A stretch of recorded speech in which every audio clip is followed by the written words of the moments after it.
Bonjour. Alors, dans cette vidéo, je vais vous parler de trois opportunités pour lancer un concept de restauration innovant en 2021.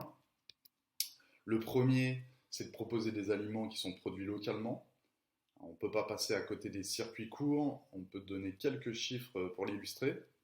Donc, le premier concerne les AMAP, qui sont les structures qui permettent la vente directe du producteur au consommateur.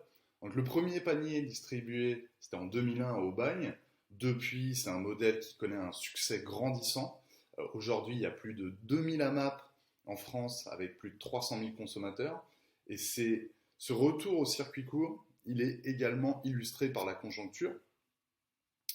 Par exemple, la ruche Kiliwi, qui fonctionne un peu comme une AMAP en ligne, a vu ses commandes augmenter, enfin son chiffre d'affaires augmenter de 70% pendant le confinement et le panier moyen augmenter de 30%.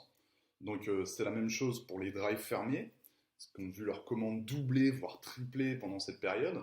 Par exemple, le drive fermier de Toulouse a vu ses commandes passer de 50 par jour à 250.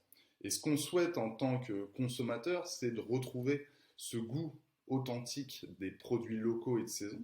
Et d'autant plus qu'aujourd'hui, on peut le vérifier nous-mêmes grâce à des applications qui permettent de connaître l'origine des produits et qui sont de plus en plus répandues. Par exemple, Yuka, c'est 5 millions d'utilisateurs actifs.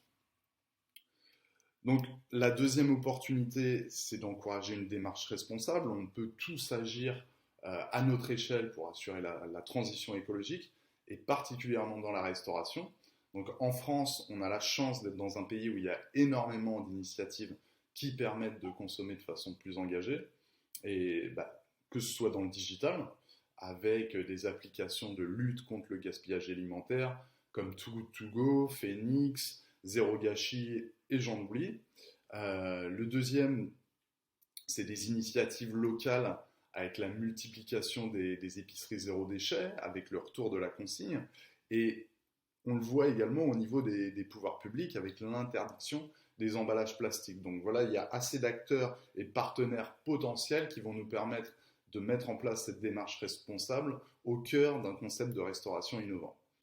Et enfin, la troisième opportunité, et pas la moindre, c'est de donner un accès simple et rapide aux produits, parce qu'aujourd'hui, le ventre, il se remplit à coups de clic.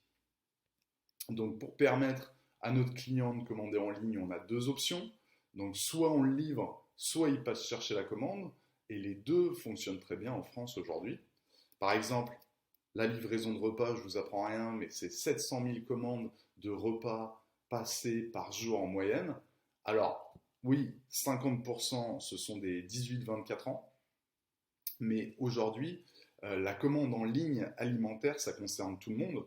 Et pour l'illustrer, on a l'augmentation du nombre de drives en France. Il y en avait 60 en 2010, il y en a 5000 aujourd'hui. Et évidemment, avec le contexte actuel, ça ne fait qu'augmenter.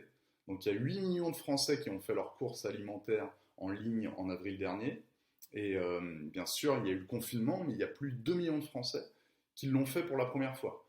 Donc ça veut dire qu'il y a un changement de profil, un nouveau profil de cyberacheteur. Acheter sur Internet ne fait plus peur. Donc si on résume les trois opportunités à saisir pour un concept de restauration innovant en 2021, c'est simplifier l'accès à de la nourriture produite localement et dans une démarche responsable.